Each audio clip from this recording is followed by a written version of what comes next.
Hello and welcome to another gameplay review on the Virkayu gameplay channel. And welcome back, Graves. That's right, he was nerfed and he has huge ban rate and huge usage rate, and no one really thought the champion was dead.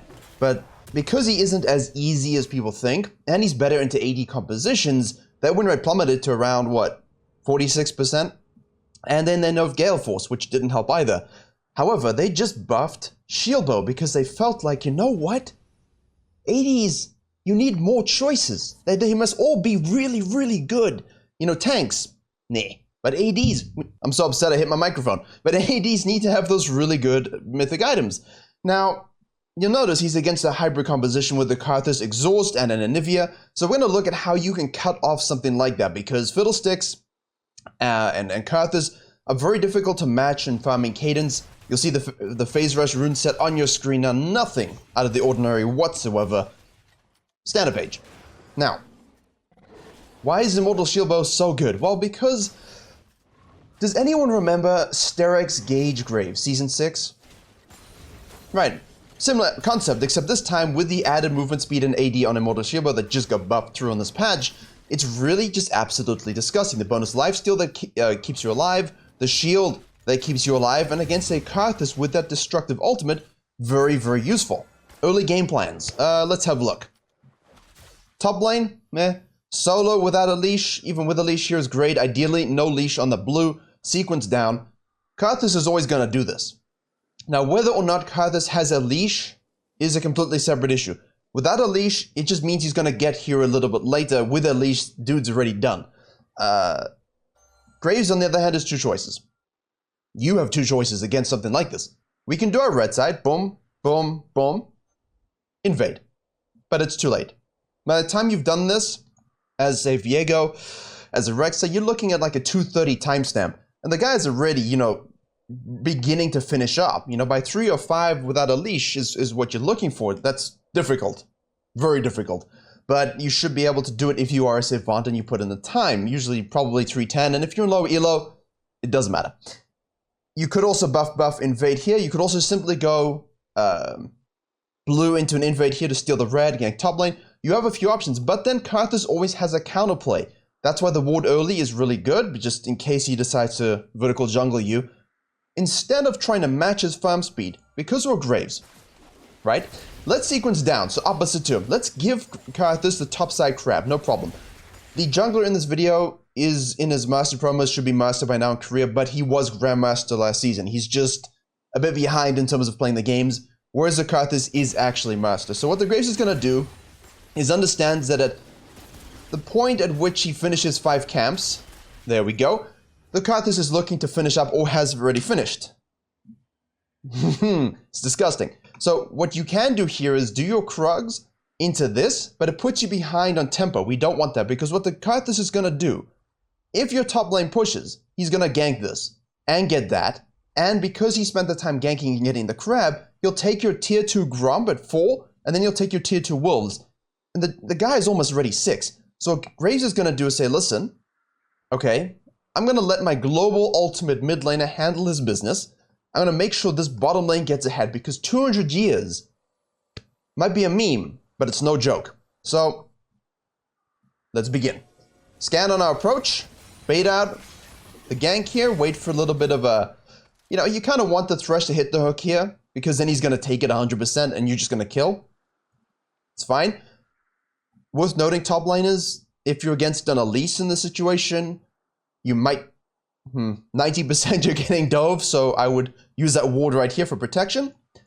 Gives you bottom crab. You know Karthus is taking top crab, the ping comes through from the Graves, good stuff. Okay, drifts by the bottom lane, nothing there. Let's go do the Krugs, get those off the map. Now you'll be watching the timer here.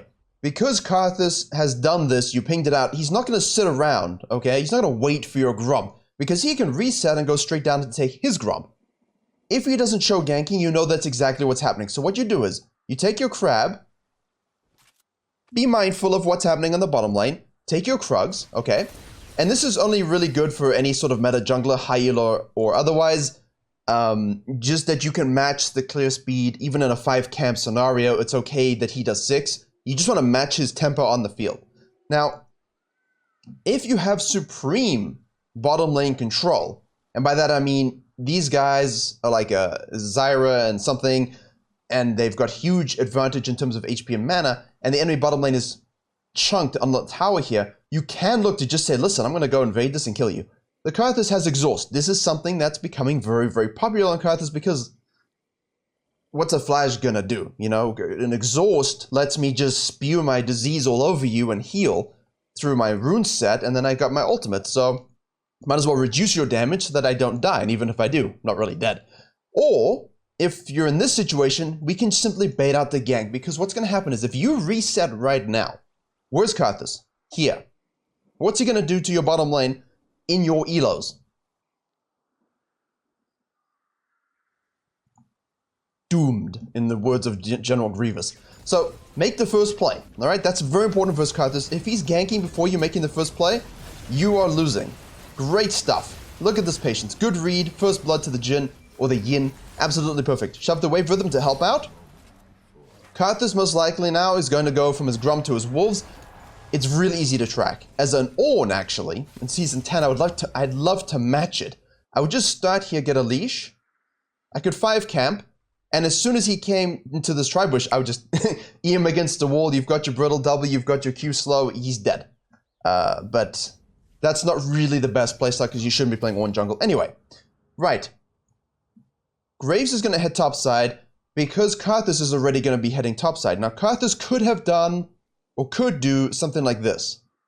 However, because the Graves showed, he didn't actually show, but because the Graves did this, and then fell to the Krugs, the respawn timer of the Raptors and Krugs is distorted. So if he does get counter-jungled, the Karthus won't get this edge camp, which is more important than losing the Raptors. Karthus doesn't know this. It's also inherently risky because his mid laner isn't on the field either. Why even go for this when you can just rinse clear so quickly? And that's what Karthus want to do.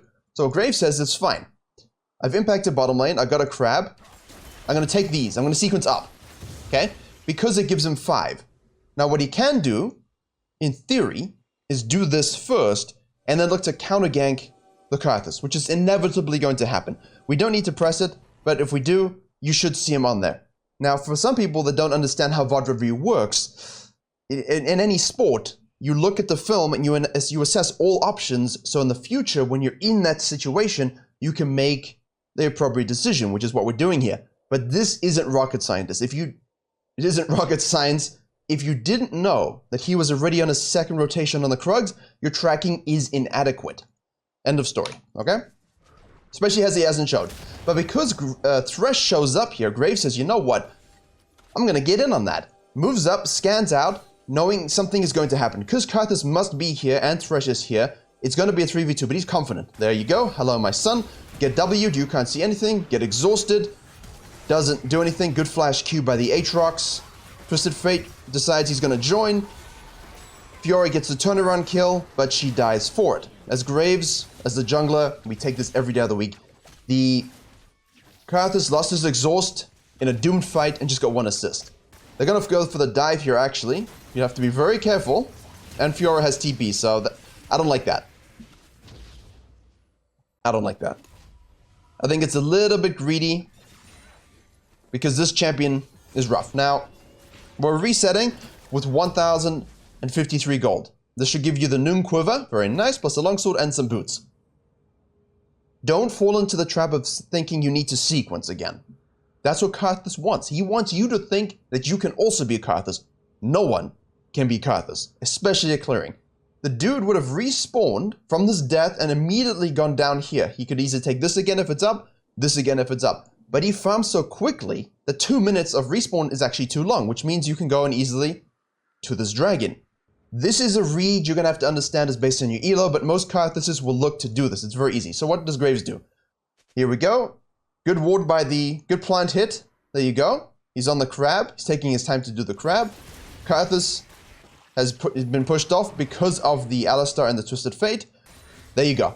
Perfect. Understanding of his champion and the experience lead gives him 6 off the level 5 camp. Now, that means, and this is huge, if you're going to go and steal this and 50-50 it, you have a higher smite amount, 510, versus... Actually, he had 6, never mind. Now, normally that would mean you should have a level up on the enemy jungler, especially if they are not a Karthus. A Karthus in this case, though, because he's already done 2 rotations, and the crab, he's 6 as well. So, this is a 50-50 steal. If you want to go for it, you do have a higher burst damage, and it's more reliable with your Q auto E and W combo that the Karthus cannot match. And I don't know why he's soloing this. I don't understand this call here, because, you know, you're 4 and 6... He's here, you've got the Twisted Fate who has ultimate up, and it's a Graves, so... W? That's a yeah, I mean, that's just well played. And Alistar rotates before the Aphelios. I mean, let's watch it in real time. I don't understand the call here, because Alistar has prior over the Aphelios, and if the Aphelios does rotate, he's just gonna headbutt him back to his tower. Or another dimension. Or a dairy farm. It's just basically a bit of a silly play, I think, from the Karthus to not give it up, understanding the lane states and the ultimates available. And I feel like a lot of you make these mistakes as well. Okay, the Karthus ult does come through. Let's see what they get here. I don't think we're going for this because 200 years. Yeah. Yeah.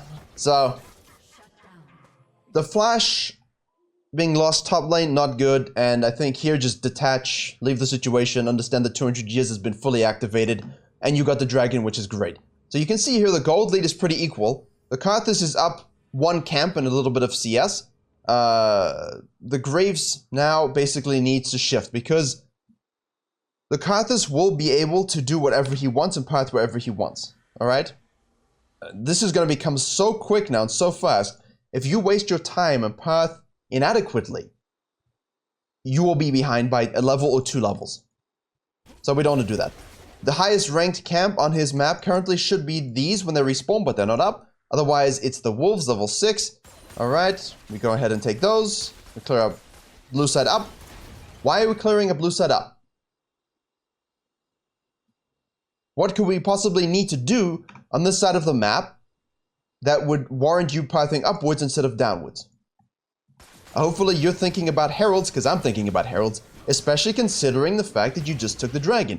Now, Karthus is also not a bad gamer. He understands gaming and strategies and chess and 300 IQ League of Legends strategies, and puts a ward over the wall. So now Graves knows he's got competition.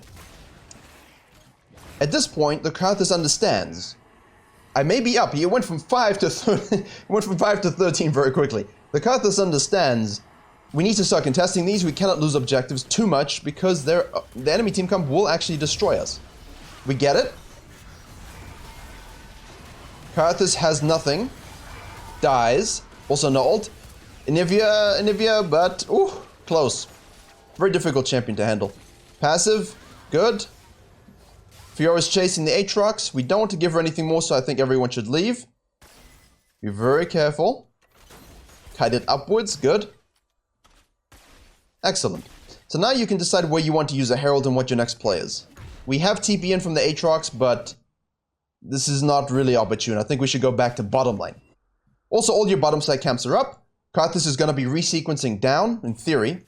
I mean, his Raptors are not up, but they'll be pretty close to the... Actually, he did Wolves and then Blue Grump, didn't he? So this is a bit... Unless he wants to make impact on top side. I mean, yeah, he didn't really have a choice, and this is what I'm talking about, right? In theory, your camps should be up, but because he farms so quickly, it's a different ball game entirely. He plays on a different cadence than the rest of us peasant junglers. The only camp on the available on the map were the Krugs. So, he can either go wait for the Wolves, or he can look to make impact on the bottom side. But if his bottom lane are dead, or aren't able to be ganked, tough situation for the Karthus. Which is good. The Graves put him in that situation, in that conundrum of where do I path exactly? You can take your full red side, kite down. Karthus, in this case, if this isn't up, he can look to do this. He can also look to counter jungle, knowing that you should have to go bottom side. But at this point, we don't know exactly what he wants to do as Graves.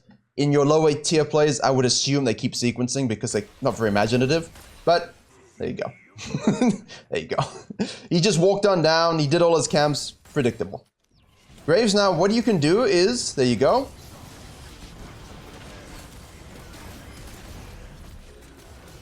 The Karthus ult is very dangerous in these fights, so it's important that you actually rotate. He activates the herald here. Should have advantage. Then Nivea can rotate down. Karthus is coming as well. Yo, Karthus? You've got an ult on the Twisted Fate, so we're watching the ult on the Twisted Fate as well. Nivea has not rotated, so as soon as you see that she's not rotated, all in engage. That's messy, right?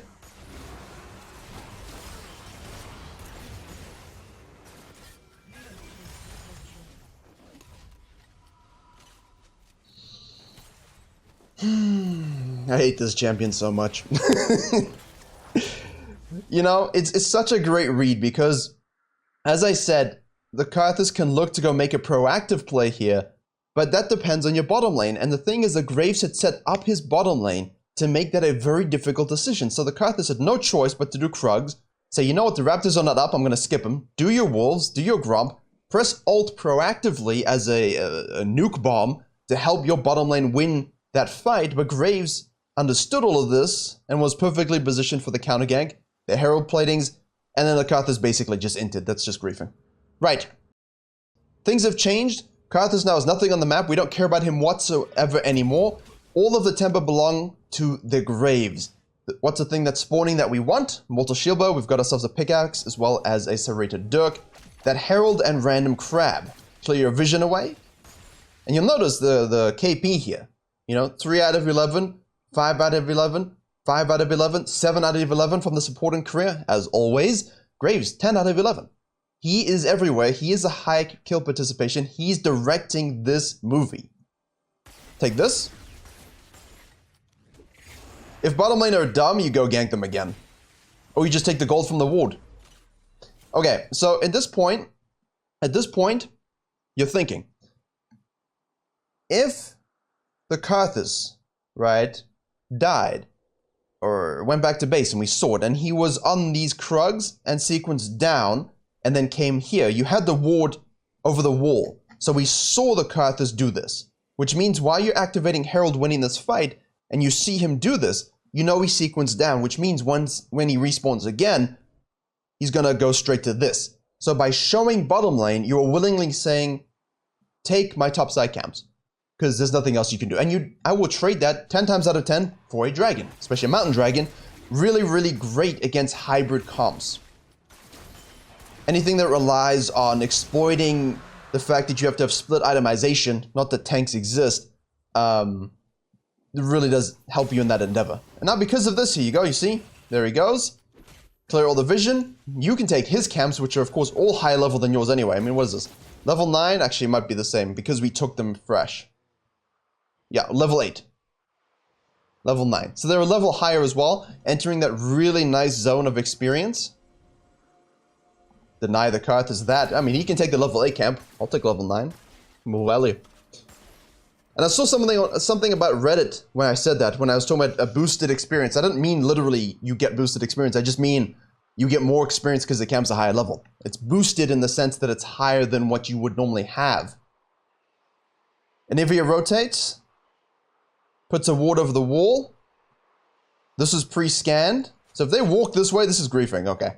So we talked about this. We talked about this with our farming jungle guide using umbrella jungling. If you get invaded in your jungle, just walk around this way, you know, use these long paths if you have to, just to avoid what's about to happen to the Nivea. Is it Thanksgiving? Because that's some roasted turkey. Or whatever she is. Some kind of Olympic bird. Karthus mid lane. We can look to dive bottom lane. And you know, up until this point, up until the last 2 minutes, this is a very equal game. The Karthus through farm, top lane through a 20 CS lead, mid lane through just being a Nivea, and the bottom lane, I mean, it was tied pretty much. But it never felt tied because of the jungle gap, because of Graves' ability to read the map. Hook lands, Q hits, we've ult up, we have a Mortal Shield Bow, ult to get out, 200 years tries to happen, protect Jhin while he ults, Karthus shows up, double kill for the Graves, there's that baby shield that comes through, which in this case doesn't do that much, but the lifesteal does. So if you get activated, if your shield bow gets activated, right? And say your Karthus is ulting and your shield expires, even though it's not that much at this point, it gives you that 15% lifesteal for 8 seconds. That means if there's minions, if there's monsters, if there's anything, attack it. Boost your life up, and you've avoided and negated the Karthus ult. In that case, the Grump wasn't up, and he could have been lucky. If the Karthus was more fit, he dies, right? But just to keep it in mind in those situations, if your shield doesn't help you at all, use the lifesteal. Because you're full HP now. Hey, top lane is 1 for 1. That's what we like to see. Right. We're entering the phase where the lead is now comprehensive, and our tactics are pretty simple. We want to make sure we stay on Soul Win Con, and we get that Herald to make a really good team push. We don't care what the Karthus is doing, because through counter jungling, you've ruined his sequencing. You know, if there's one thing a Karthus hates is when he can't just rinse a full clear over and over again, and you just keep taking little camps here and there at different times. It gives them a headache. So let's focus on that Herald. And we got the Collector finish as well, which is the build you want to go. And to aid in the lifesteal stonks, you kind of go Bloodthirster also. And then if you need magic penetration, armor penetration, Lord Dominic's was also just buffed as well to 35%. It's a lot. We can make a nice push here. Let's see. Would be careful. Their team's missing, so you just have to keep an eye out for the rotations. But your advantage here is so big. I mean, the isolated Qs still do a lot of damage because he's finished his Leandries. I mean, this is already done. Actually, it's not a lot. 841 damage, not a lot. Normally, if he was ahead, it's much more. Flash, shield bow, there you go. Fight me. I mean, he could actually be fighting right now. He wants the mark to get off, there you go, yeah. You want the Fiora mark to disappear first. Because you had the lifesteal, just through exhaust, it doesn't matter. What do you think of the build? Very engaging. Fiora, I think you made a mistake. I think you made a mistake. Punish their greed if they do that. Go steal their stuff. Yeah, there you go. Perfect. We should open the mid lane. Well played. Karthus presses the outplay button. Oh, wow. Super skilled. Graves rotates immediately. Gets rooted for no reason whatsoever, but you get the mid lane tower. Aphelios.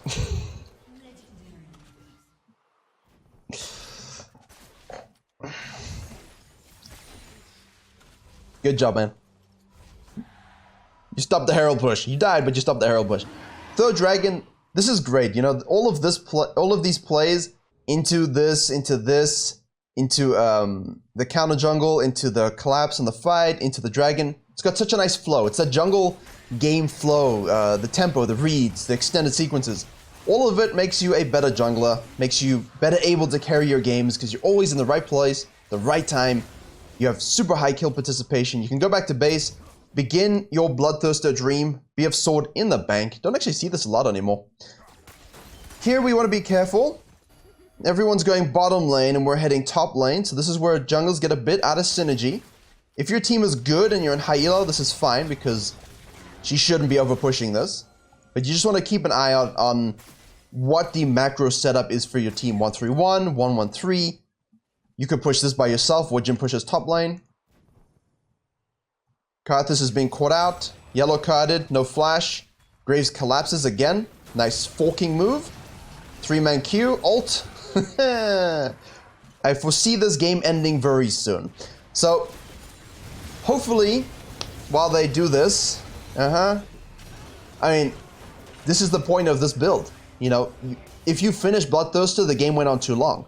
But if you do get to it, game's over. So, hopefully you see here how tracking a farming jungler is so huge in terms of how you play the game that you don't want to max them, you just want to out-pressure them, and then that will lead to bounties, fruits of the map, dragons, heralds, because you have a lead in the lanes because of your ganks and pressure, and you have, they surrendered. You have a lead in terms of your ganks and pressure. I mean, we ganked bottom lane first, so that when Karthus had downtime, he could not gank this by himself, and every time he tried, you were there to cut them off. which gave you prio on these things, these little invades, these deep wards, and predictability from the Karthus' side so that you could just cut him off and kill him over and over again. He could accomplish nothing. You're 13, 1, and 7. It's a brilliant game. Hope you're able to enjoy this one and maybe learn something about pathing, tracking, and game flow. Please do head to the main channel. I just released a best junglers tier list to help you on your way of choosing what to play once again if you don't exactly enjoy Zyra or jungle and losing with that. But thank you very much for watching and the growth in this channel. It's very nice to see and I'm enjoying making content here. And as always, I will see you all in the next tutorial.